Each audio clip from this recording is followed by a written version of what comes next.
Boa noite a todos. Sou o contador de histórias. Estou aqui para ajudar vocês a dormirem. Então, antes de começarmos, se inscrevam no canal e curtam o vídeo.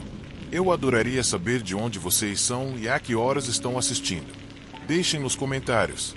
Quando estiverem prontos, fiquem à vontade e relaxem. Meu nome é Marcos Silva e sou um consultor político. Eu nunca imaginei que uma noite tempestuosa poderia mudar minha vida. Muito menos que isso me colocaria no centro de uma conspiração que ameaçou destruir tudo o que eu tinha construído em um país inteiro. A chuva chicoteando contra as janelas parecia prenunciar algo muito maior do que apenas um fenômeno meteorológico. Como se o próprio universo estivesse me avisando do que estava prestes a acontecer. Era fim de tarde. A escuridão já havia caído sobre a cidade, e meu escritório, no último andar de um prédio do governo, parecia mais frio e isolado do que nunca. Os relatórios na minha frente estavam se acumulando, e minha mente não estava mais respondendo como deveria. A política sempre me fascinou, com sua complexidade, seu jogo de poder e manipulação. Mas naquela noite, eu senti as peças no tabuleiro deslizando em direção a um destino que eu não poderia prever. E logo, eu entenderia que o poder é algo muito mais perigoso do que qualquer um poderia imaginar. A tempestade rugia lá fora e o trovão misturava-se com o som da chuva batendo nas janelas. Mas dentro do meu escritório, a única companhia eram os papéis, os arquivos e uma sensação incômoda que se estabeleceu no ar. Como se, apesar de estar cercado pelas sombras do poder, eu estivesse sozinho. Em breve, algo mudaria aquela calma assustadora. Um telefone tocou. Eu não estava esperando qualquer ligação àquela hora, muito menos de um número desconhecido. No começo, hesitei, mas algo dentro de mim me empurrou para responder. A voz que ouvi do outro lado era baixa, como se estivesse vindo de um lugar distante, como se as sombras elas mesmas estivessem envolvendo a... Marcos, disse a voz, há algo que você precisa saber. Este governo está nas mãos erradas. Nem tudo é o que parece. E antes que eu pudesse perguntar mais, a linha caiu, morta. Eu congelei por alguns segundos, minhas mãos ainda segurando o telefone. O desconforto começou a crescer em meu peito. Isso não foi a primeira vez que recebi avisos vagos sobre possíveis ameaças ao regime. A política está cheia de rumores, mentiras, segredos. Mas havia algo naquela chamada, algo no tom da voz do orador que me disse que eu não poderia ignorá-la. Algo em seu tom sério me alertou, como se ele estivesse realmente falando comigo sobre um perigo real. O tempo passou e a tempestade continuava a enfurecer-se lá fora. Eu, por outro lado, não conseguia parar de pensar sobre o que tinha ouvido. Ao longo dos próximos dias, o contato misterioso começou a me enviar e-mails cheios de informações alarmantes e detalhes específicos. As informações que eles continham pareciam precisas demais para ser fabricadas, mas, ao mesmo tempo, eu não conseguia verificar. Era sobre um enredo para derrubar o governo, algo que envolvia alguns dos mais poderosos homens do país, empresários, políticos, figuras da inteligência. O que estava se formando, de acordo com esses e-mails, não só colocaria em perigo o governo, mas ameaçaria a estabilidade de toda a nação. Fiquei preso entre o ceticismo e a crescente ansiedade de que algo real estivesse acontecendo, algo que ninguém de fora daquele pequeno círculo podia ver. O problema, porém, não era apenas o enredo em si. Era a incerteza que me cercava. Cada peça do quebra-cabeça me deixava com mais perguntas do que respostas. Quem estava por trás disso? Por que eu estava sendo contatado? Qual seria o meu papel em todo esse caos? A cada dia que passava, eu percebia que estava envolvido demais para voltar atrás.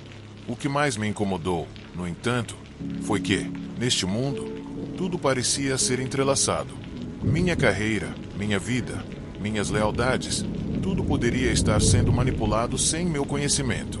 Finalmente, depois de receber mais correspondência, eu decidi agir. A tempestade ainda estava assolando a cidade como um mau presságio, mas eu não conseguia mais parar.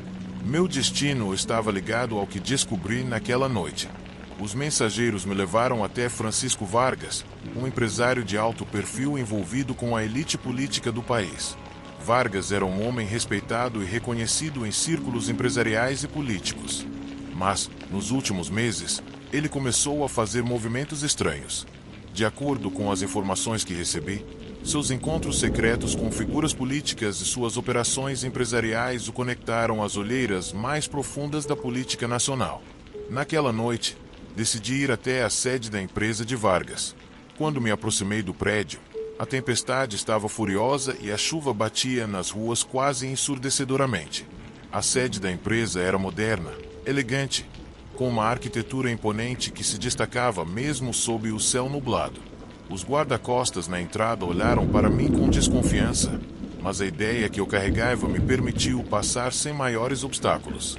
No entanto, apesar da fachada calma da empresa, algo me disse que eu estava caminhando sobre uma corda bamba e que qualquer movimento em falso poderia ser fatal.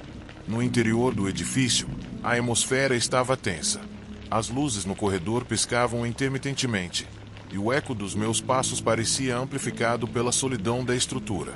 Meu objetivo era chegar ao escritório de Vargas, onde, segundo relatos, as decisões mais importantes de seu império eram tomadas. À medida que caminhava, a sensação de estar sendo observado cresceu, como se cada sombra no corredor tivesse olhos. Finalmente, cheguei ao seu escritório. A porta de madeira escura estava entreaberta e um estranho silêncio caiu sobre a sala. Quando empurrei-a suavemente, uma brisa fria me cumprimentou. O único som era o estrondo de trovão lá fora, misturando-se com o barulho do ar-condicionado. O escritório de Vargas era elegantemente mobiliado, mas não havia nada sobre ele que eu encontrasse relaxante ou acolhedor. A tensão no ar era palpável. De repente, a porta se fechou atrás de mim e uma figura apareceu na entrada. Era Gabriel Vargas, com o rosto impassível, mas o olhar fixo em mim como um predador que havia encontrado sua presa. Ele não disse nada, mas em seus olhos eu pude ler tudo o que eu precisava saber. Ele estava esperando por mim. Ele me disse, com um tom calmo, mas tenso: "Você finalmente chegou, Marcos." Minhas mãos começaram a suar. Como ele sabia quem eu era, eu havia caído em uma armadilha desde o momento em que decidi investigar. Um suor frio percorreu meu corpo quando Vargas se aproximou de sua mesa. Documentos brilhavam em seu computador, com alguns selos secretos e classificados, e outros com informações que claramente não deveriam estar lá. Marcos, sempre há algo obscuro por trás da política, algo que as pessoas não veem. E você, como muitos outros, não sabe no que está se metendo. Você pensou que poderia investigar, que poderia encontrar a verdade. Mas a verdade, meu amigo, é muito maior do que você imagina. Vargas começou a andar ao meu redor, como um tigre circulando sua presa. Cada palavra parecia projetar um futuro mais sombrio para mim. Minha mente estava trabalhando a 1000 por hora, tentando entender o alcance do que ele tinha descoberto. Eu senti o peso de suas palavras em mim, como se ele fosse o diretor de uma peça em que eu apenas interpretava um papel de apoio. De repente, o som da tempestade atingiu seu clímax e eu senti a pressão aumentando na sala. Vargas parou na minha frente, seus olhos calculistas fixos nos meus. Naquele instante, entendi a terrível verdade. Meu irmão, Santiago, havia se envolvido em algo muito maior do que eu pensava. Ele foi vítima do mesmo jogo de poder, e agora eu estava sendo arrastado para a mesma armadilha. A tempestade lá fora era apenas um reflexo do que estava acontecendo dentro daquela sala. O que Vargas me revelou naquela noite foi tão chocante quanto a própria tempestade. A política não era o que eu pensava que era. Era muito mais escura, muito mais perigosa. As peças do jogo não estavam sendo movidas por aqueles vistos na televisão, mas por aqueles nas sombras. E, de alguma forma, eu estava preso nessa rede. Não importa o quanto eu quisesse mudar as coisas, não importa o quão forte fosse a tempestade, eu já fazia parte do jogo. Pior de tudo, naquele momento, eu entendi o que acontecerá com meu irmão. Ele estava tão determinado a mudar o sistema, expor o que acontecia nas sombras, que se tornou uma peça de sacrifício em um jogo que não compreendia completamente. E eu, como ele, havia cruzado aquela linha. Não havia volta. Agora, a tempestade havia começado. E, agora, como meu irmão, eu enfrentava a verdade de que, neste mundo, Aqueles que controlam o poder são invisíveis. E aqueles que procuram revelá-lo simplesmente desaparecem. Mas o pior de tudo, o que gelou meu sangue naquela noite, foi a verdade suprema. A tempestade que havia começado naquela noite não foi só o clima. Ela era a própria condição deste país, que ruiria sob o peso dos seus próprios segredos. E não havia como parar. A política nunca foi um jogo limpo. E agora, eu, assim como meu irmão, estava preso em suas redes.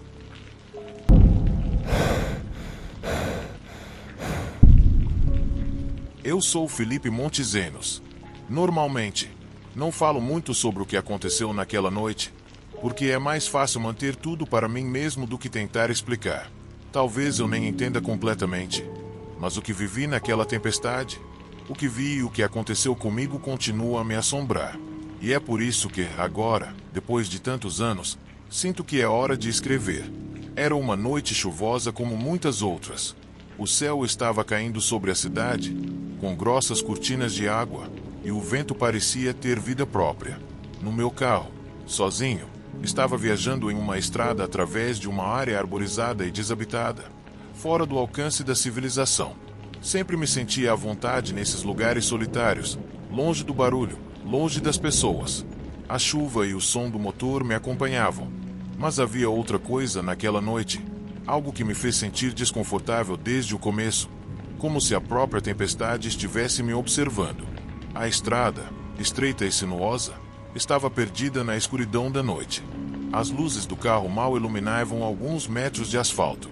Olhei à frente, mas não pude deixar de sentir que algo estava à espreita. Enquanto eu dirigia, o som do motor e o tamborilar da chuva contra o telhado se misturavam com uma sensação de vazio, como se a estrada não fosse apenas uma estrada, mas uma espécie de túnel que me levava a algo do qual eu não poderia escapar. Lembro-me de que a visibilidade era terrível. As gotas batiam no para-brisa tão violentamente que nem os limpadores conseguiam lidar com elas. Toda vez que eu fazia uma curva fechada, uma névoa espessa subia, e eu mal conseguia distinguir as árvores nas laterais. A estrada, uma vez familiar, tornava-se cada vez mais estranha, cada vez mais assustadora. À distância, através da neblina, vi algo estranho, luzes piscantes. Não eram as luzes típicas de um carro, mas algo mais. Algo que eu não conseguia identificar. Diminuí a velocidade e me aproximei cautelosamente. Meu coração batia no meu peito como um tambor, uma mistura de curiosidade e medo. Meus olhos examinavam os arredores, procurando alguma explicação lógica para o que eu estava vendo. Mas o que encontrei me tirou o fôlego. O carro estava capotado na vala, completamente destruído. Seu corpo amassado como se tivesse sido esmagado por uma força invisível. A fumaça subia para o céu escuro, mas não consegui ver nenhum sinal de fogo, apenas uma névoa espessa. As luzes traseiras piscavam intermitentemente, mas o veículo parecia morto, sem vida, como um cadáver no meio da tempestade. Meu primeiro pensamento foi de que se tratava de um acidente, mas, à medida que parei e olhei mais de perto, percebi que não havia sinal de vida. Não havia corpos, nenhum ferimento visível, nada. O ar ficou pesado, como se a noite estivesse me envolvendo. Um arrepio percorreu meu corpo. Algo não estava certo, não só por causa do acidente, mas pela quietude que o cercava. Não havia pegadas na lama, nenhum sinal de que alguém tivesse corrido para longe ou tentado escapar. Só aquelas manchas de sangue no chão, marcando uma trilha que parecia ter sido arrastada para algum lugar. Cheguei mais perto, procurando alguma pista que me desse respostas, mas a chuva não me deixou ver mais do que alguns metros. Senti um profundo estremecimento. Corri de volta para o carro, meu corpo tenso, mente acelerada. Acelerei para sair, mas algo me parou. Antes de me virar, algo no reflexo do meu espelho retrovisor me fez parar. No começo, pensei que poderia ser minha própria imagem, ou talvez a luz de algum farol distante. Mas não, havia algo à distância, algo que me deu a sensação de que eu não estava sozinho. Virei o pescoço rapidamente, mas não vi nada. No entanto, o medo já havia tomado conta de mim. Com meu pulso acelerado e meu corpo tenso, decidi continuar dirigindo, mas o ar ao meu redor parecia estranho. Gotas de chuva batiam no para-brisa implacavelmente, mas a sensação de ser observado ainda estava lá, intensificando-se a cada quilômetro que eu dirigia.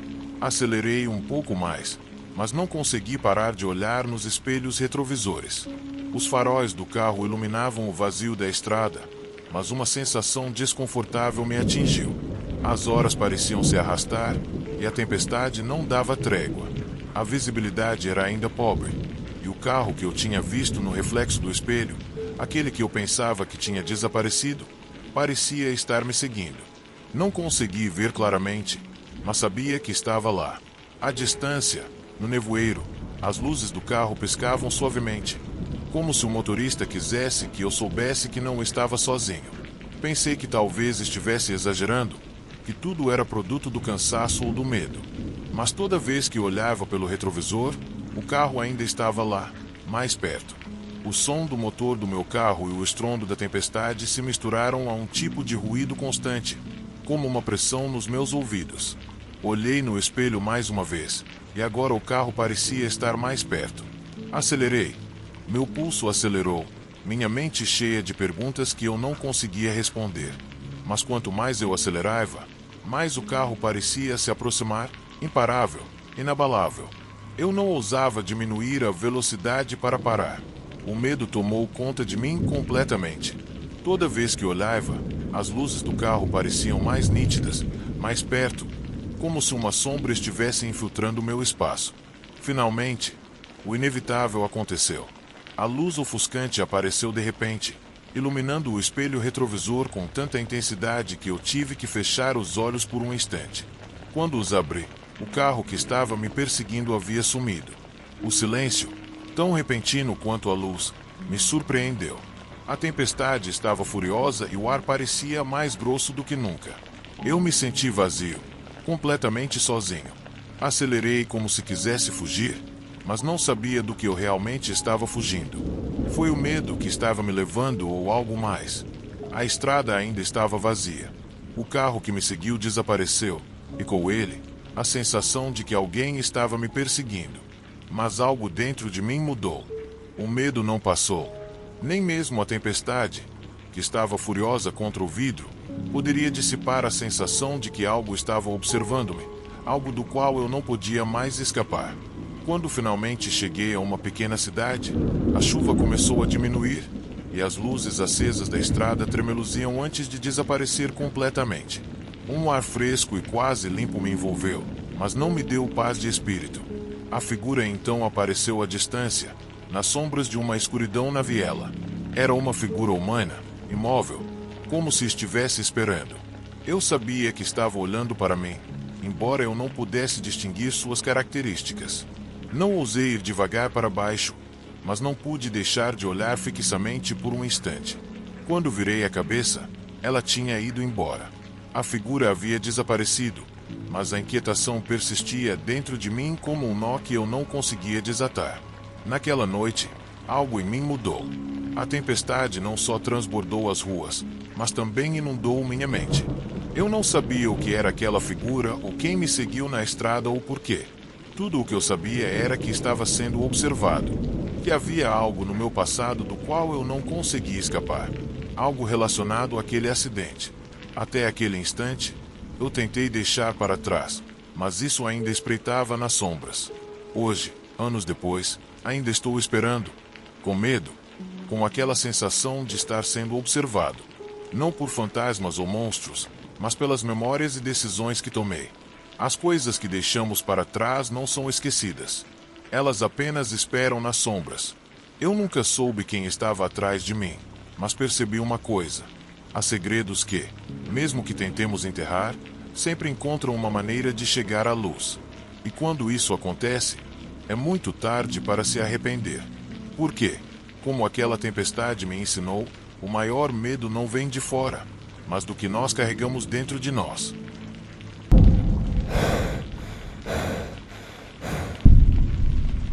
Eu sou Eduardo, um detetive em uma pequena cidade que, apesar do seu isolamento e poucos habitantes, sempre foi segura.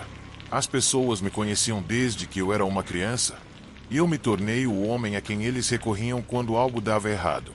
A verdade é que eu não tinha tido muitos casos complexos. Meu trabalho era mais rotineiro: pequenos roubos, disputas familiares, problemas de trânsito. Mas aquela noite mudou tudo. Foi uma daquelas intermináveis noites tempestuosas. A chuva batia forte nas janelas do meu escritório. O vento uivava com aquela violência que só os invernos do norte podem oferecer. A cidade, normalmente tranquila, parecia desaparecer sob o manto de escuridão que a tempestade trouxe. Não havia ninguém fora de casa, e na maior parte do tempo, não havia uma alma nas ruas. Era o tipo de noite que convida ao esquecimento, uma tensa calma. Mas algo não estava certo. Eu recebi uma ligação por volta das 8 horas da noite. Foi um caso estranho, um desaparecimento. Marta, uma mulher de cerca de 35 anos, mãe de 2 crianças pequenas, desapareceu sem deixar vestígios. No começo, não pensei muito nisso. Talvez ela tivesse fugido por alguns dias, como já aconteceu em outras ocasiões, mas logo percebi que algo não estava certo. O desaparecimento de Marta não foi o único caso recente. Nas últimas semanas, houve outros relatos de pessoas desaparecendo sem explicação. No começo, pensei que fossem acidentes, pessoas que se mudavam para recomeçar ou até suicídios. Mas algo dentro de mim me disse que não era esse o caso. Algo estava acontecendo e eu não conseguia deixar passar. Decidi investigar. Fui para o departamento de polícia. Naquela hora, não havia quase ninguém lá. O oficial responsável pelos desaparecimentos era um homem cansado, com o rosto marcado pelo estresse. Ele me cumprimentou com um gesto que poderia ser lido como "não se incomode". No entanto, na menção de Marta, sua expressão mudou. Ele não me olhava mais como um colega, mas como alguém que poderia estar prestes a descobrir algo que deveria permanecer oculto. "É estranho, Eduardo", disse ele, sem olhar para mim. Marta nunca foi um problema antes, mas parecia que ela não ia durar. O oficial me entregou alguns arquivos que ele guardava em uma gaveta, sem muito entusiasmo, como se já não tivesse qualquer esperança de resolvê-lo. Quando eu virei as páginas, vi que os casos de desaparecimento se repetiam cada vez mais perto de mim. Um padrão estava se formando, e não era algo que eu gostava. As pessoas estavam desaparecendo, sim, mas esses não foram casos isolados.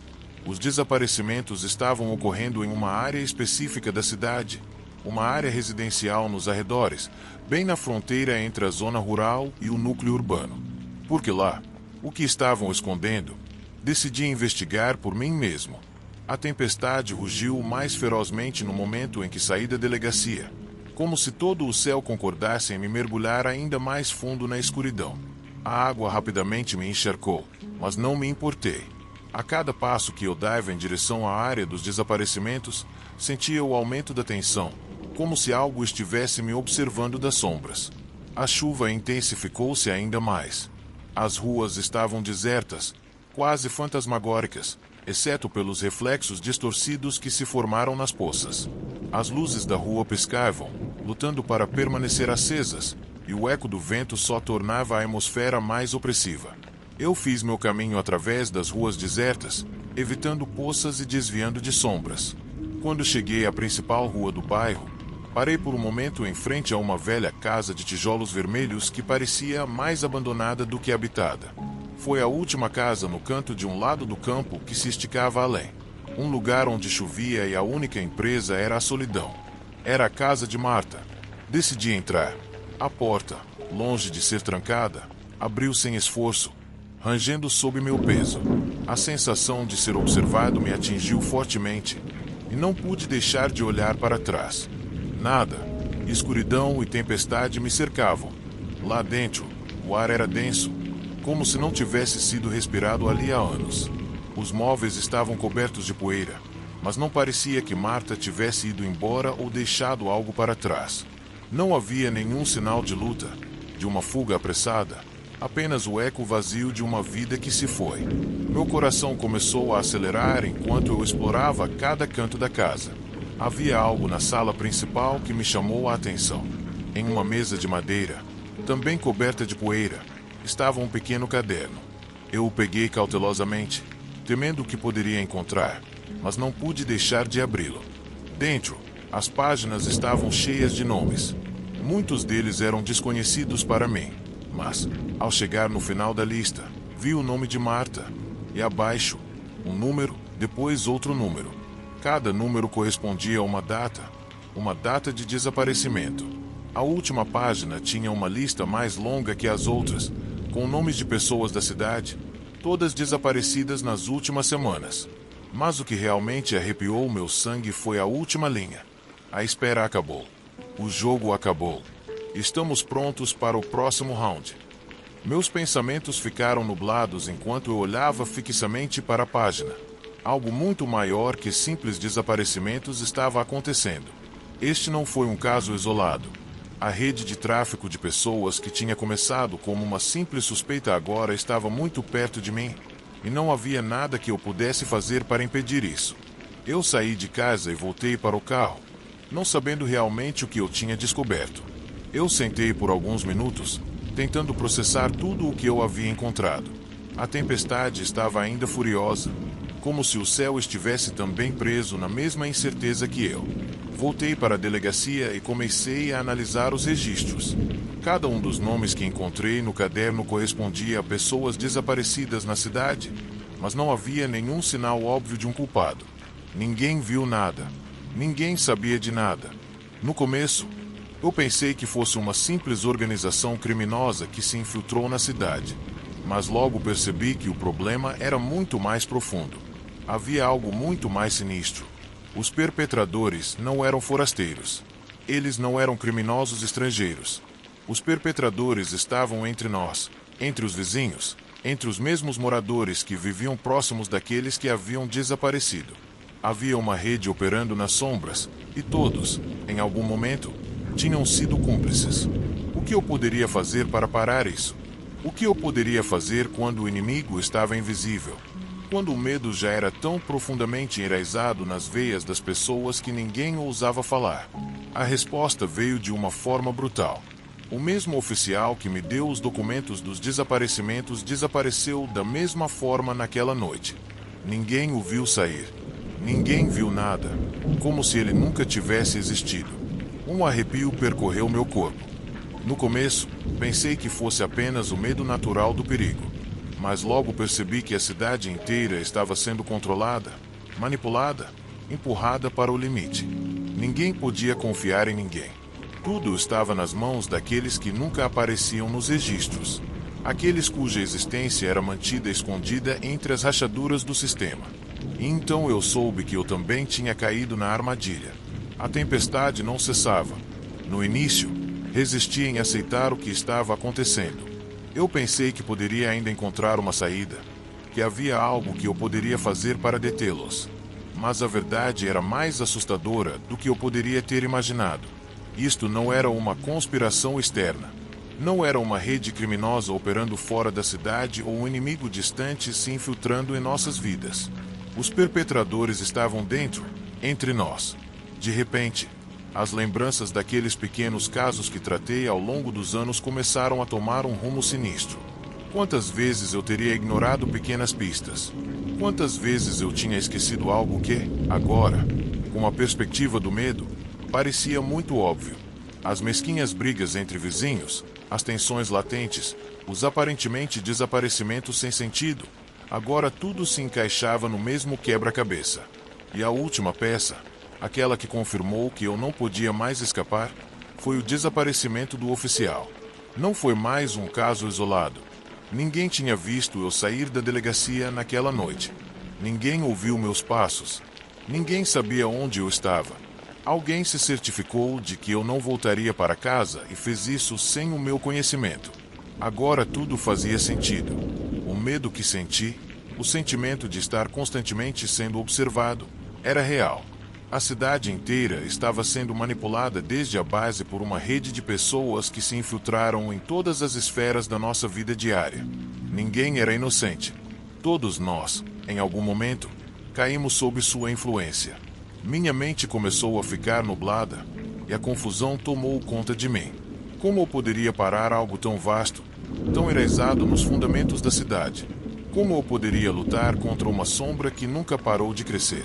A tempestade estava furiosa lá fora, mas não era mais apenas a tempestade da natureza que estava me atingindo.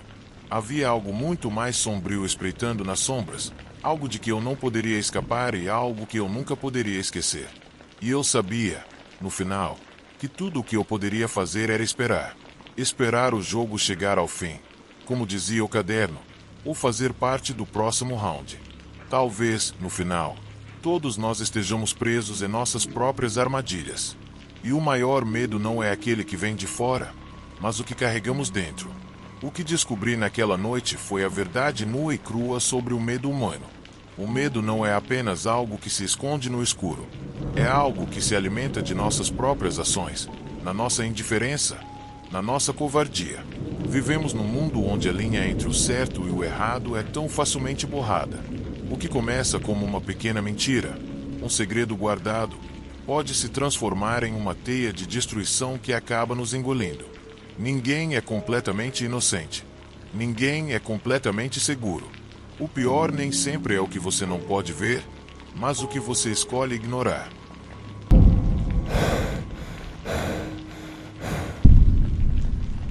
A chuva caía furiosamente sobre o telhado do edifício. Um ensurdecedor estrondo, filtrado pelas rachaduras nas janelas, misturava-se com trovões que pareciam vir de todos os pontos da bússola. Foi uma tempestade como eu nunca tinha visto antes. O tipo que parece pronunciar algo muito além do que nós podemos entender. Algo que se esconde na escuridão, esperando o vento varrer tudo em seu caminho. Eu não sabia exatamente o que estava reservado para mim naquela noite, mas algo me disse que seria o fim. Não por causa do clima ou do som da água correndo pelos esgotos, mas por causa do que eu tinha feito e do que não podia mais desfazer. O que começou como uma simples aposta, uma aventura para deixar as preocupações para trás, logo se transformou em uma armadilha mortal. E não foi a tempestade que ameaçou me afogar, mas o que me esperava lá dentro, naquele cassino clandestino onde as regras não são escritas no papel, mas no sangue.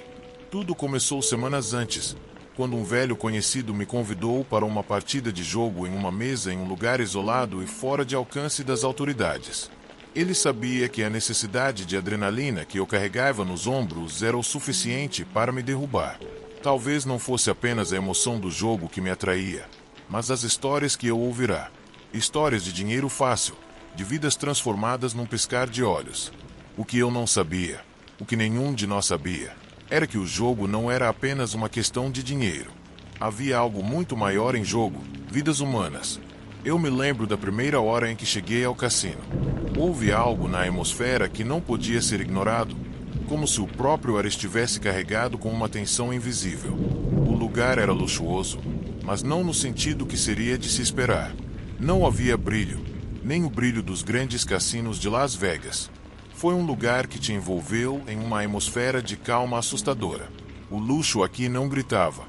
Ele sussurrava, quase envergonhado de ser tão óbvio em meio à decadência. Música suave flutuava entre as mesas de jogo e a penumbra das luzes parecia fazer o tempo parar. Fichas e cartas deslizando entre as mãos dos jogadores eram o único som competindo com os murmúrios baixos e as risadas nervosas. As pessoas pareciam boas, boas demais para ser verdade. E embora as apostas estivessem altas, parecia que todos estavam esperando por algo acontecer, embora ninguém soubesse exatamente o que. Logo após entrar, notei algo estranho. No canto da sala, onde a escuridão parecia mais densa, estava um homem. Ele estava imóvel, quase como uma estátua, mas seus olhos percorriam a sala com uma nitidez que não passou despercebido. Ele estava vestindo um terno preto e uma gravata borboleta que parecia fora do lugar, formal demais para aquele ambiente.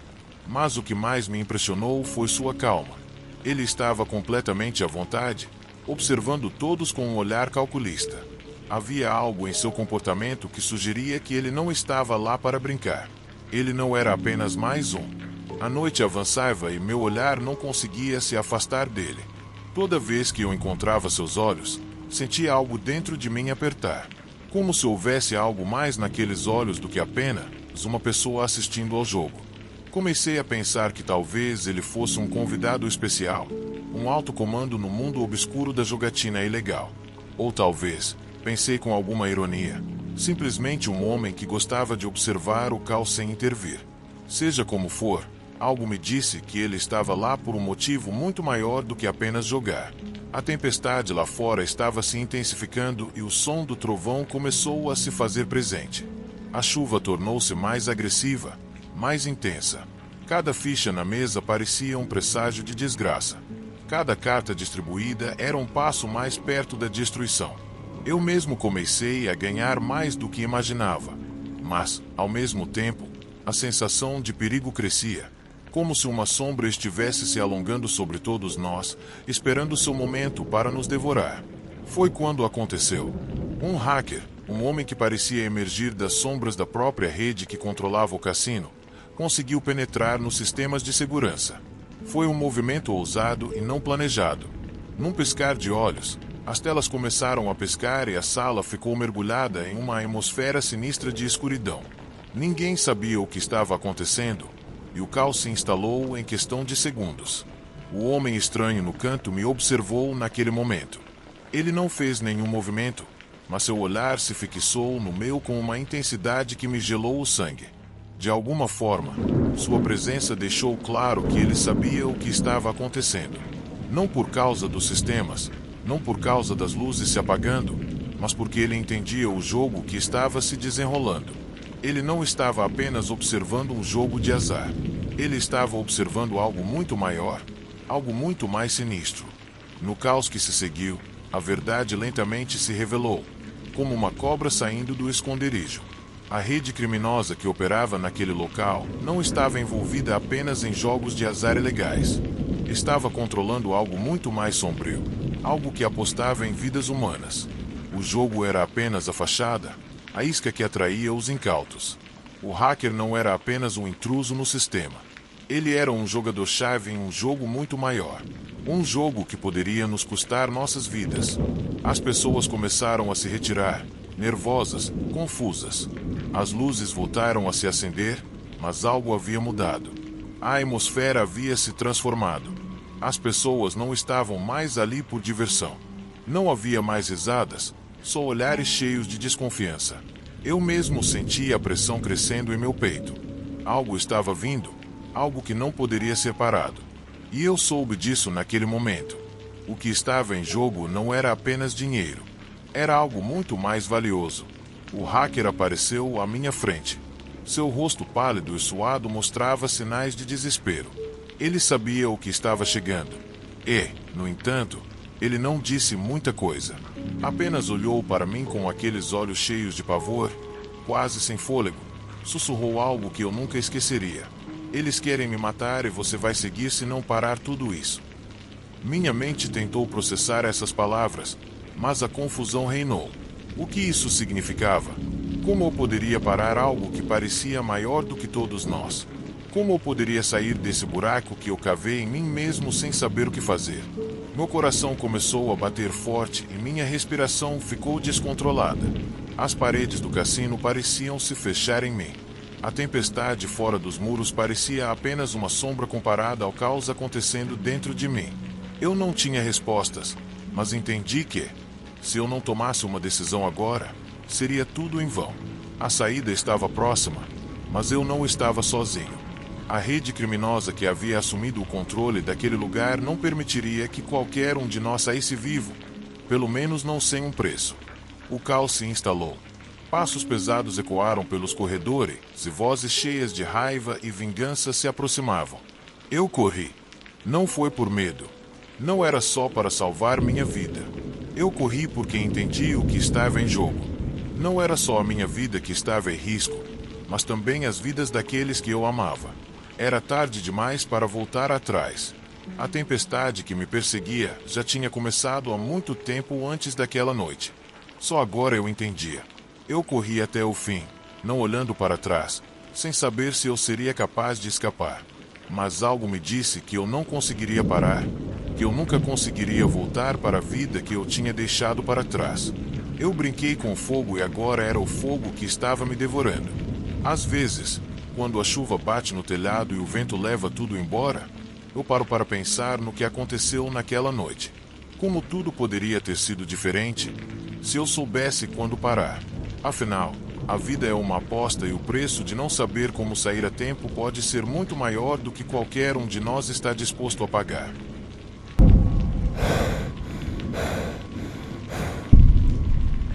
A chuva batia forte na janela do meu escritório, fazendo o som das gotas batendo no vidro se misturar com o sussurro do vento lá fora. Era uma noite escura, tão negra quanto o ar rarefeito que enchia o ambiente. A tempestade começara horas atrás, e com ela, a sensação perturbadora de estar preso num emaranhado de pensamentos que continuavam girando em minha mente. Eu sou escritor, e meu trabalho é contar histórias. Algumas são de terror, outras são thrillers, e algumas são simplesmente baseadas nas tragédias cotidianas da vida humana. Mas, naquela noite, eu estava prestes a escrever a história que mudaria minha vida para sempre. Algumas semanas antes, recebi um boato, uma dica que prometia ser a história que catapultaria minha carreira literária. Algo sensacional, exclusivo. A história de um culto secreto que se encontrava nas profundezas da cidade, realizando rituais em homenagem a uma divindade esquecida. Uma divindade que prometia poder e riqueza para seus seguidores. Eu havia ouvido falar de alguns incidentes estranhos de desaparecimentos de pessoas que cruzaram caminhos com eles e nunca mais foram vistas. Era disso que eu precisava, de uma verdadeira história assustadora que prenderia qualquer leitor. As fontes eram vagas, dispersas, mas algo sobre elas me atraía. Decidi segui-las até o fim. Naquela noite, me encontrei no centro da cidade, sob o derramamento de chuva, procurando as pistas que me levariam a esse mundo oculto. As ruas desertas, as luzes cintilantes e a sensação de estar sendo observado me envolviam. Não importava, eu estava determinado a obter a história que marcaria o fim da minha busca literária. No entanto, não pude deixar de sentir uma estranha mistura de excitação e inquietação. As sombras pareciam se mover assustadoramente e o ar estava impregnado de algo que eu não conseguia identificar. Uma sensação estranha, como se a própria cidade fosse prestes a revelar um segredo obscuro para mim. Ao longo das horas, vaguei pelos cantos mais escuros onde a luz mal tocava o chão e a neblina envolvia tudo ao seu redor. Meu único guia era um endereço em um pedaço amassado de papel que recebi de uma fonte anônima. A umidade era osso profundo, e cada passo parecia mais pesado do que o anterior, como se o próprio solo tentasse me segurar. No final de uma rua de paralelepípedos, quase escondida entre os prédios, encontrei uma porta velha e desgastada que parecia me levar às entranhas de um mundo desconhecido. Bati na porta. Sem mais avisos, ela se abriu. Lá dentro, o ambiente era denso, carregado com um pesado, quase viciado ar, como se a umidade tivesse se instalado nas paredes daquele lugar por gerações. Um grupo de pessoas, todas com rostos sombrios e cobertos por mantos escuros, me observava em silêncio. Eu não sabia se eles estavam esperando por mim ou se eu era apenas mais uma pessoa curiosa que havia caído em sua armadilha. Não importava. Minha mente já estava envolvida com a história. Fui conduzido a uma sala sem janelas, iluminada apenas por algumas velas que tremeluziam fracamente, como se sua luz estivesse prestes a ser extinta. No centro, um altar rudimentar de madeira esculpida com símbolos estranhos e quase ilegíveis dominava a sala. Nela, havia objetos que eu não conseguia identificar, fragmentos do que pareciam ser relíquias antigas. Tudo evocava uma cultura esquecida, uma religião em ruínas. Eu não ousei me aproximar muito, mas uma sensação de ameaça iminente me envolvia. Eu sentia que, de alguma forma, estava sendo permitido a observar algo que não deveria ter tido acesso. Um murmúrio no ar, quase imperceptível, parecia vir das sombras, daqueles mesmos rostos que me cercavam, fixos em mim, vazios de qualquer emoção reconhecível. A pressão era palpável, como se eu estivesse sendo observado por olhos invisíveis em cada canto. Mas minha ambição era maior que meu medo. Eu vim para uma história, e essa história estava ao alcance de minhas mãos. Foi quando tudo aconteceu. A chuva lá fora intensificou-se. O som da água batendo no teto se tornou um rugido ensurdecedor, e a sala começou a se fechar sobre mim. As sombras alongaram-se em formas impossíveis, e o ar ficou denso, difícil de respirar. Sem uma palavra, Os membros do culto começaram a me cercar, seus olhos fixos em mim, e sua respiração profunda e sincronizada criou uma pressão insuportável. Eu sabia que algo estava prestes a acontecer, algo escuro e inevitável. Meu coração batia forte no meu peito, mas algo dentro de mim me manteve parado, como se estivesse hipnotizado pela presença daqueles seres estranhos. No centro de tudo estava um homem, mais velho que os outros, com um rosto marcado por anos de sofrimento e sabedoria oculta. Ele era o líder, o guia de tudo aquilo. E em suas mãos, um livro antigo, um livro que parecia de outra época, de outro mundo. Ele olhou para mim, sem mover seus lábios. Seu olhar transmitia uma sensação de condenação, como se eu já estivesse marcado, como se meu destino já estivesse selado muito antes de eu ter entrado por aquela porta. Eu não entendi o que aconteceu depois. Só sei que, naquele preciso momento, algo mudou dentro de mim. Uma mistura de terror e fascínio me invadiu. Uma sensação indescritível, como se eu tivesse tocado em algo grande demais para minha compreensão, algo que eu não poderia ignorar mais. E foi nesse exato momento em que senti uma pressão em meu peito, um peso me empurrando para baixo, como se o ar na sala ficasse mais denso, mais grosso. De alguma forma, senti que algo havia tomado conta de mim, que algo não me pertencia mais. Quando saí de lá, a tempestade não parecia mais ser a única ameaça. Minha história estava escrita.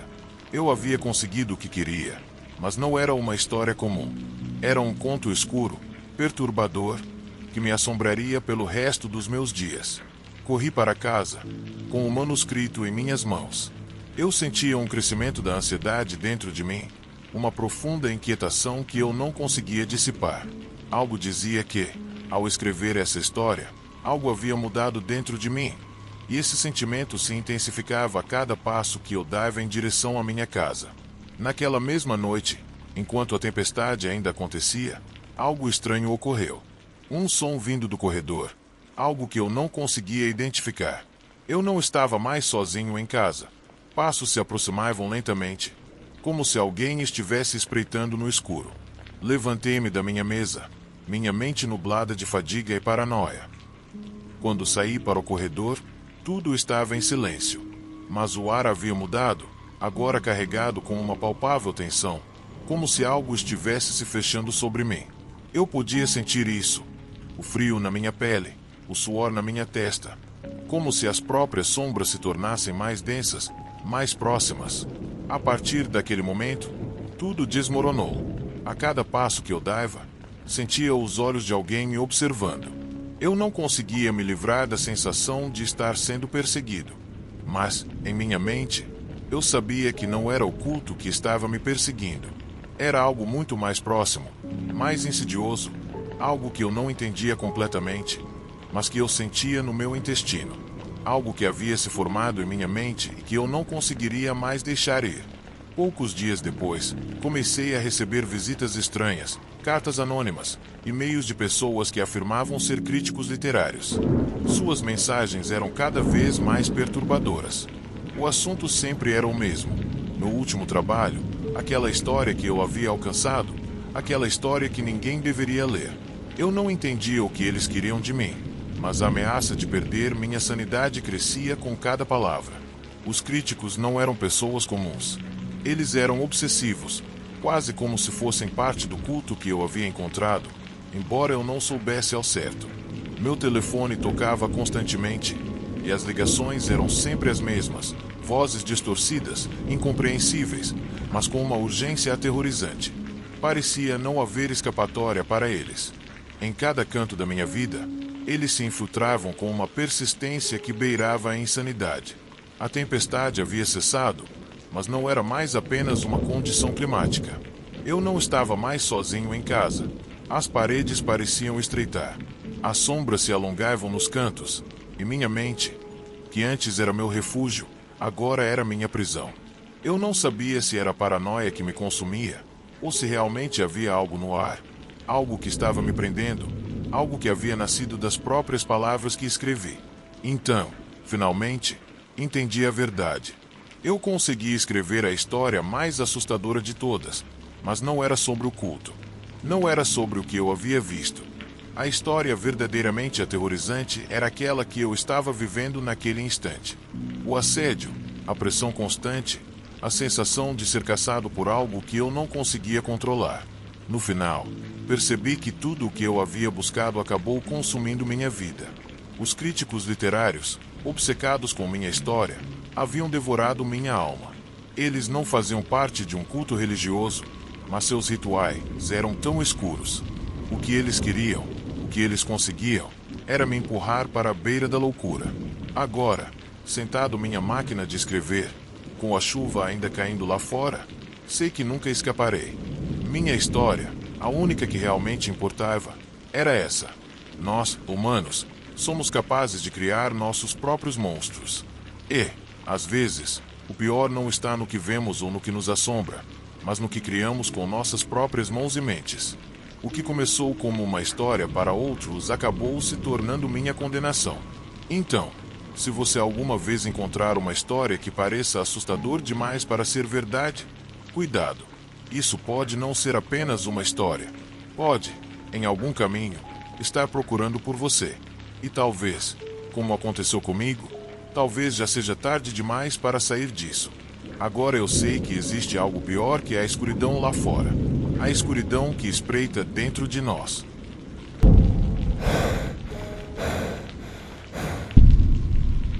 Eu me encontrei em um mar de desespero. Minha filha, Marta, minha querida filha de 12 anos, desapareceu. Eu não sei o que aconteceu. Não sei como isso aconteceu. A tempestade está batendo furiosamente. O vento e a chuva batem contra as janelas da minha casa, criando uma atmosfera tão opressiva quanto a escuridão na minha mente. Toda vez que o telefone toca, meu coração salta de esperança, apenas para ser devorado pela decepção quando a ligação acaba sendo mais um vazio de informação. Ninguém sabe de nada. Ninguém pode me ajudar. Lembro-me do instante exato em que Marta saiu. Tinha sido um dia normal, uma tarde como qualquer outra. Eu a deixei em casa, dizendo que ela ia dar uma volta para caminhar com as amigas e que estaria de volta antes do anoitecer. Isso não era a primeira vez que ela fazia isso. Marta sempre foi responsável, sempre voltando na hora certa, sempre com seu riso contagiante e sua vivacidade energética. Mas dessa vez ela não voltou. A noite caiu, e com ela, uma crescente sensação de pavor. O telefone não tocava mais. O relógio tic-taqueava lentamente, e o medo começou a se instalar em todos os cantos da casa. Essa angústia crescente me levou a andar pela casa. De um lado para o outro, eu verifiquei cada quarto, olhando por algum sinal, algum vestígio que indicasse que Marta tinha estado ali, mas nada. A casa, que sempre foi um refúgio acolhedor, agora me parecia uma prisão gelada. O som da tempestade era o único eco que eu ouvia em minha mente. Eu não conseguia parar de pensar no pior. Onde estava minha filha? Ela estava viva? O que aconteceu com ela? O pânico estava me consumindo. Mas algo dentro de mim me dizia que eu precisava me acalmar, que eu tinha que pensar claramente. Então, eu fui para o jardim, ficando molhado até os ossos na chuva, como se a tempestade pudesse levar embora minha ansiedade. Mas assim como dentro de casa, fora tudo estava escuro, vazio, como se o mundo inteiro tivesse desaparecido. Não havia pegadas, nem sinais de vida, nada. Foi naquele momento de desespero, tentando conter meu pânico, que me lembrei de algo: o diário. Aquela velha relíquia que encontrei no sótão meses atrás, quando me mudei para esta casa com Marta. Do meu avô, o diário. Meu avô, que faleceu anos atrás e que sempre foi uma figura misteriosa em minha vida, havia me deixado aquele diário entre seus pertences. Lembro-me de folheá-lo uma vez, sem muito interesse, e tinha completamente esquecido sua existência. Agora, porém, no meio do desespero, eu sabia que tinha que procurar por ele. Talvez, de alguma forma, aquele diário pudesse lançar alguma luz sobre o que estava acontecendo. Subi ao sótão, um lugar escuro e empoeirado, com a lanterna tremendo em minhas mãos. Meu coração estava batendo forte. Meus pensamentos eram um turbilhão. Eu sabia que cada segundo que passava sem encontrar respostas poderia significar a perda da minha filha. Eu pesquisei através de caixas velhas, através de papéis amarelados, até que finalmente o encontrei. O diário estava coberto de poeira. Sua capa de couro tinha se desintegrado ao longo dos anos. Peguei-o com as mãos trêmulas. Quando o abri, o cheiro de umidade me atingiu imediatamente. Este era um objeto antigo, cheio de história. Mas o que eu estava prestes a descobrir não era história de jeito nenhum. Era um pesadelo. As primeiras páginas do diário falavam da vida do meu avô, suas memórias. Mas, à medida que continuei lendo, algo mudou. As histórias começaram a ficar sombrias, estranhas. O diário não era sobre a vida do meu avô, mas sobre algo muito mais antigo. Algo que remontava a gerações antes da minha. A história contava uma série de desaparecimentos, tragédias que foram repetidas inúmeras vezes na aldeia, sempre em noites de tempestade, como aquela que atingia a aldeia naquele exato momento. O medo tomou conta de mim enquanto eu lia as palavras do avô. Nos escritos, ele mencionava uma figura conhecida apenas como Eu Vigilante, um homem de quem ninguém sabia nada com certeza, mas que todos temiam. De acordo com o diário, o vigilante estava por trás de uma série de desaparecimentos ao longo dos anos, sempre em noites tempestuosas. E o pior de tudo, segundo os relatos do meu avô, esses desaparecimentos não foram simples acidentes ou crimes aleatórios. Não, parecia haver uma conexão mais profunda entre eles, um padrão que nunca havia sido totalmente revelado. As pessoas desaparecidas tinham algo em comum. Todos pertenciam às famílias fundadoras da cidade, famílias como a minha. A princípio, esses desaparecimentos eram considerados meras lendas, histórias para assustar crianças. Mas o que meu avô descobriu mudou sua vida para sempre. E agora, lendo suas palavras, eu entendia que não era só Marta que estava em perigo. Toda a nossa família e toda a cidade estavam presas em um ciclo de horror que remontava gerações. Enquanto eu lia, as peças do quebra-cabeça começaram a se encaixar. Os desaparecimentos sempre ocorreram em noites de tempestade. A tempestade que agora estava acontecendo em minha casa. A tempestade que me tirava do meu desespero para me trazer essa terrível verdade. Mas o mais perturbador de tudo foi que eu não conseguia encontrar uma maneira de pará-lo. A história estava escrita nas páginas do diário, mas não falava de um herói que poderia nos salvar. Pelo contrário, falava de um destino fatal, um ciclo que parecia fora do controle dos homens. A tempestade rugiu, mas minha mente não estava mais nela. Eu estava perdido nos ecos do que eu acabara de descobrir. A sensação de que algo escuro estava à espreita se intensificou. Minha filha estava em perigo, e eu não sabia como salvá-la. Como enfrentar uma ameaça que já existia, escondida por séculos. Como lutar contra um mal que se disfarçou de normalidade por tanto tempo. Com o coração cheio de terror, tomei uma decisão. Eu saí na chuva, sem me importar mais com o fato de me molhar, sem me importar mais com o frio. Eu tinha que encontrá-la. Eu precisava encontrá-la antes que fosse tarde demais. Eu corri pelas ruas, guiado apenas pelo desespero. Eu não sabia onde estava indo, mas sentia que algo nas sombras, estava me guiando. Toda vez que eu via uma luz ao longe, meu coração disparava. Mas, quando chegava lá, a luz desaparecia como se fosse uma ilusão. Finalmente, eu cheguei à praça central da cidade, e foi lá que vi a figura. Uma sombra, uma presença me observando da esquina de uma casa. Eu não conseguia ver seu rosto, mas sentia seu olhar fixo em mim. Aproximei-me lentamente, mas, quando cheguei perto, a figura desapareceu, como se nunca tivesse existido. Apenas um pequeno objeto permaneceu no chão, algo que brilhava fracamente sob a luz da minha lanterna. Era uma pulseira, a pulseira que Marta sempre usava.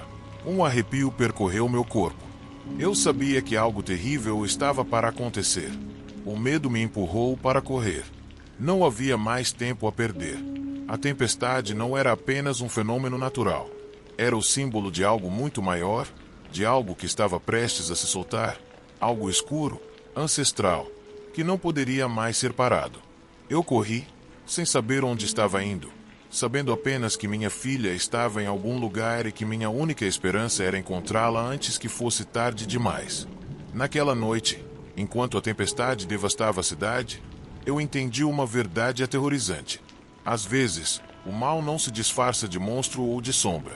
Às vezes, o mal está nas próprias raízes da nossa existência, nas indizíveis histórias, nos segredos enterrados. E às vezes, é tarde demais para escapar. A tempestade começou sem aviso, como se o céu decidisse liberar toda a sua fúria em uma fração de segundo. Eu estava no meu escritório, sozinho, quando a chuva começou a cair forte, batendo nas janelas com tanta força que era difícil ouvir meus próprios pensamentos. Já passava da meia-noite, e as luzes da cidade, através das janelas, cintilavam intermitentemente, acompanhadas de raios que iluminavam a cena com fugazes clarões.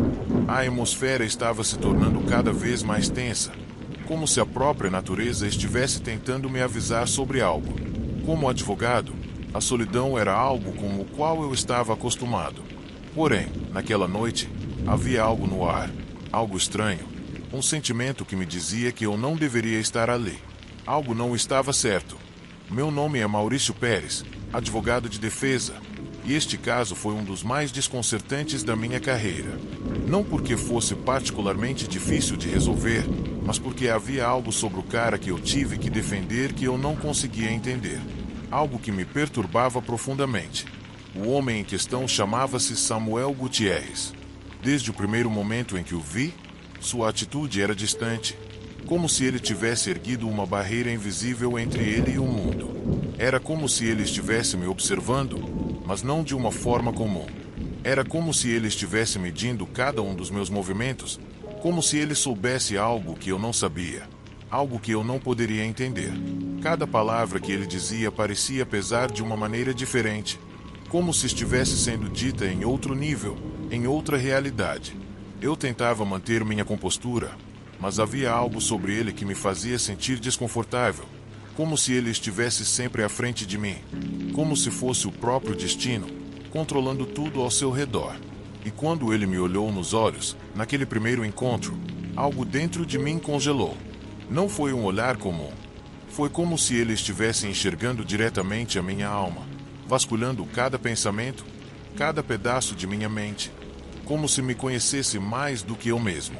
Ao longo do julgamento, Samuel parecia estar completamente imune a qualquer tipo de emoção.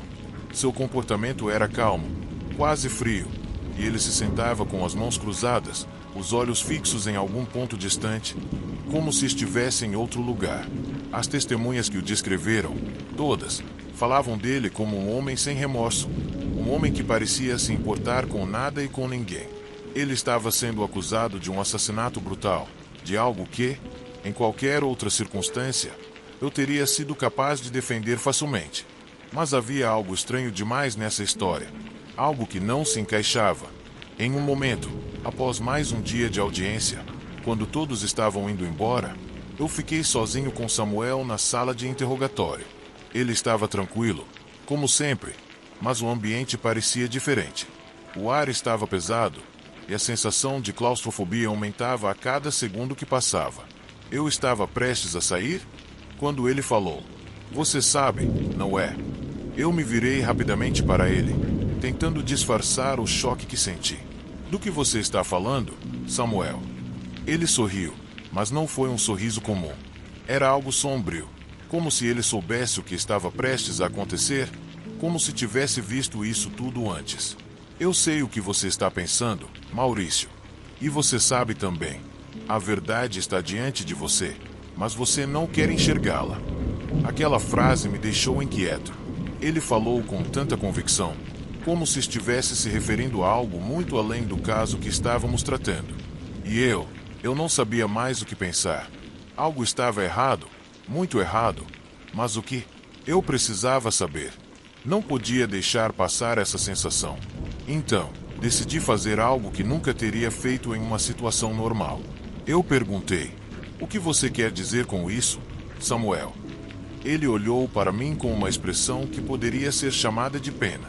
"Você está preso a uma linha do tempo, Maurício. O que você pensa ser a realidade não é. Nenhum de nós está livre. Todos estamos apenas seguindo um caminho já traçado, mesmo sem saber. Você, eu, todos." Ele parou, e por um momento, o silêncio tomou conta da sala. Então, ele continuou: mas agora sua voz era quase um sussurro. Você acha que pode mudar as coisas, mas, no fundo, sabe que não pode. Porque você já sabe o final da história. Aquelas palavras ecoaram na minha mente como um raio. Eu não sabia se ele estava falando do caso, de sua vida, ou de algo ainda mais profundo. Mas uma sensação de terror começou a se formar dentro de mim, um medo primal, uma sensação de inevitabilidade. Algo estava prestes a acontecer, e não havia nada que eu pudesse fazer para impedi-lo. Aquelas palavras me seguiram por dias. Cada vez que eu tentava avançar, cada vez que olhava para o caso, mais o entendimento de que algo não estava certo me consumia. Eu fui dormir naquela noite, mas não consegui descansar. A visão de Samuel, seu sorriso enigmático, sua voz carregada de um presságio, não me deixavam em paz. Eu sabia que havia algo nele, algo que transcende o que eu poderia entender. Ele não era apenas um homem, um criminoso. Ele era um enigma, e eu estava no centro dele. Foi no dia seguinte, após uma noite de insônia e inquietação, que finalmente entendi o que ele queria dizer. Ele estava falando da inevitabilidade, do fato de que, por mais que tentássemos mudar o destino, ele já estava escrito, e nós éramos apenas peças de um jogo que não tínhamos controle algum. E o pior de tudo, o mais aterrorizante, é que, no fundo, eu já sabia disso. Tudo o que havia acontecido até ali, todas as escolhas que fiz, tinham sido feitas de acordo com esse roteiro que eu não podia escapar. Quando o julgamento de Samuel chegou ao fim, e ele foi condenado, algo dentro de mim não se sentiu aliviado. Não se tratava mais de justiça. Não se tratava mais de qualquer tipo de vitória. Eu senti uma estranha sensação de vazio. Porque, no fundo, eu sabia que o que ele havia dito era verdade. O destino de todos nós já estava selado, e nada que fizéssemos poderia mudar isso. Eu saí da sala do tribunal, e o vento cortante que soprava naquele dia parecia confirmar tudo o que eu tinha acabado de entender. A verdade não era algo que pudesse ser decidido por um tribunal. A verdade era algo muito maior, algo que nos cercava, nos aprisionava, e ao qual nunca conseguiríamos escapar. E, enquanto o céu escurecia acima de mim, eu percebi que Samuel não era o único culpado. Todos nós éramos, de alguma forma, culpados. Culpados por estarmos presos nesse ciclo, incapazes de sair, incapazes de mudar. Eu caminhei para longe, sem olhar para trás, e percebi que a verdadeira prisão estava dentro de cada um de nós. E o mais aterrador era saber que a chave para a liberdade nunca foi nossa para começar.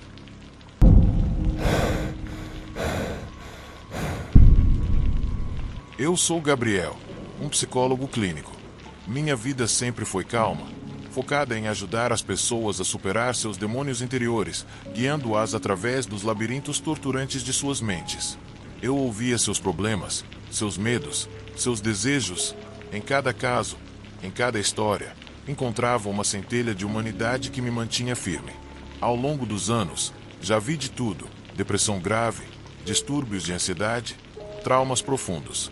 Mas o que estou prestes a te contar não tem lógica, explicação, não há lugar na ciência ou nos métodos que estudei e pratiquei.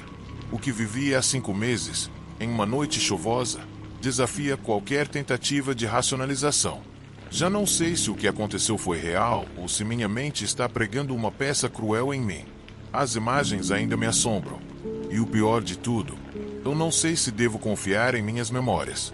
Não sei se o que eu experimentei foi um produto da minha paranoia ou uma manifestação de algo muito mais escuro. Aquela noite começou como qualquer outra, com a tempestade batendo nas janelas do meu escritório. A chuva caía impiedosamente, fazendo com que o mundo exterior desaparecesse em uma parede de água. Eu estava revisando alguns relatórios de pacientes, trabalhando em algo para me manter ocupado, quando, de repente, o telefone tocou. Era incomum alguém me ligar a essa hora. Na verdade, ninguém estava me ligando naquele momento. Eu não esperava nenhuma ligação. No começo, pensei que fosse um colega, alguém do escritório. Talvez o erro de telefone ou alguma situação de emergência. Mas quando eu respondi, a voz que me atendeu era estranha, profunda, abafada, como se estivesse cercada pelo eco da tempestade. Doutor Gabriel, disse a voz, tremendo, como se fosse difícil respirar. Aqui é Hugo. Preciso falar com você. É urgente. Hugo, pensei. Eu não tinha nenhum paciente com esse nome. Não consegui reconhecer a voz, mas algo sobre ela soava familiar. Como se eu tivesse ouvido antes, embora não soubesse de onde. Um arrepio percorreu minha espinha, mas tentei ignorá-lo. Não fazia sentido. Era apenas mais um telefonema. Hugo, eu não te conheço. Como você conseguiu meu número? Perguntei com voz firme, tentando manter a calma. Não houve resposta imediata, apenas o som da tempestade, o vento uivando pela linha. Era estranho, como se algo estivesse interrompendo nossa comunicação. Como se houvesse algo mais naquela ligação, algo que eu não conseguia explicar. Eu sou preso, doutor, na mesma tempestade. Não posso escapar, disse Hugo, interrompendo-me com um palpável desespero em sua voz. Você vai me ajudar? O tom da sua voz, a angústia em suas palavras, me fez sentir desconfortável. Algo não estava certo. Não poderia ser. Algo me disse que eu deveria desligar a chamada imediatamente.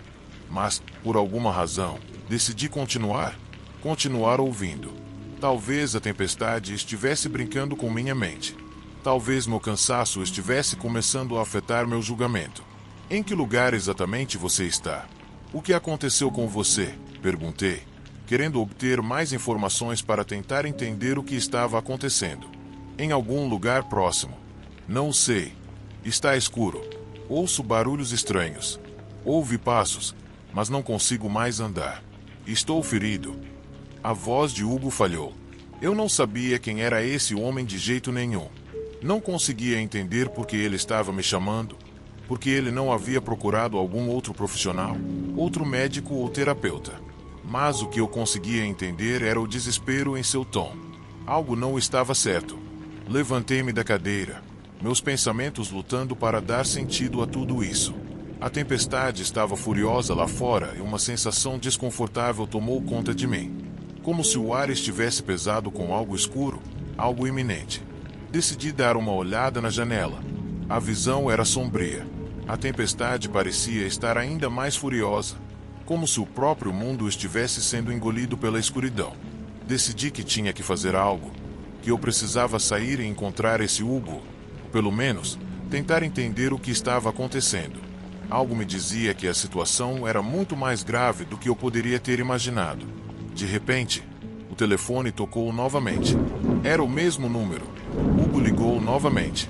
Doutor, eles estão me procurando. As palavras de Hugo me congelaram. Seu tom, seu desespero, transmitiram algo que fez meu sangue gelar. Algo pior estava acontecendo, algo que eu não entendia, mas que agora parecia inevitável. Quem está procurando por você? Perguntei, minha voz agora cheia de incerteza. As pessoas lá fora. Eu não sei o que elas querem, mas não posso confiar em ninguém, não até você. As palavras de Hugo ecoaram em minha mente como um aviso. Algo não estava certo. O que ele quis dizer com as pessoas lá fora? Que tipo de pessoas poderiam estar procurando por Hugo? E por quê? O ar parecia grosso, pesado, como se a tempestade estivesse mais perto do que eu imaginava. Decidi que tinha que encontrar respostas. Apesar da incerteza, apesar da estranheza da situação, algo dentro de mim me impeliu a sair, a chegar onde Hugo estava. E então eu fui. Dirigi por horas, guiado por um sentimento inexplicável, para um bairro isolado na periferia da cidade. Cada quilômetro que eu dirigia parecia mais pesado que o anterior. A chuva não dava trégua. As árvores balançavam violentamente e o som dos pneus no asfalto molhado era a única coisa que quebrava o silêncio da noite. Finalmente, cheguei à vizinhança. Tudo estava nas sombras. A tempestade havia mergulhado em total escuridão. As casas eram apenas sombras do que foram antes e ninguém era visível. As ruas estavam vazias. As janelas escuras me observavam, como se tudo estivesse esperando por algo, esperando que eu fizesse alguma coisa. Andei pelas ruas desertas, meus passos ecoando alto no silêncio. A sensação de estar sendo observado tomou conta de mim. E então, quando virei uma esquina, vi uma figura. Ela estava encapuzada, imóvel, parada em frente a uma casa. Eu não conseguia ver seu rosto, mas algo em sua postura, em sua quietude, me perturbou. Decidi me aproximar. Você está procurando por alguém? Perguntei a ela com uma voz que era quase um sussurro, com medo de que alguém mais pudesse me ouvir. A figura não respondeu. Em vez disso, ela levantou a mão e apontou para um local próximo à casa. Meu instinto me disse que algo não estava certo, mas não consegui me conter. Decidi seguir seu gesto. Algo dentro de mim me incitava a fazer isso, como se tudo estivesse fora de controle. A porta da casa estava entreaberta. Enquanto a empurrava, senti que o ar lá dentro era denso, como se a umidade e a tensão estivessem concentradas naquele lugar. Na sala dos fundos, vi Hugo. Ele estava deitado no chão, seu rosto suado, rígido, como se estivesse paralisado de medo. O que me surpreendeu não foi seu estado físico, mas o que vi ao lado dele. Uma pilha de papéis, fotos, jornais recortados. Tudo apontava para uma coisa. Ao ver a expressão de Hugo, entendi imediatamente. Hugo havia sido um dos meus pacientes. E o que ele não sabia, o que ele nunca poderia ter imaginado, era que todas as pessoas que haviam desaparecido nos últimos meses eram, de algum modo, meus pacientes. Eu não queria ver isso antes, mas agora tudo estava evidente. Algo em minha mente, algo que eu me recusei a reconhecer, estava tomando forma. A porta se fechou atrás de mim com barulho, e eu senti o ar ficar ainda mais denso. Agora eu sabia que não havia volta. Eu não sabia se os desaparecimentos foram culpa minha, se eu fui responsável,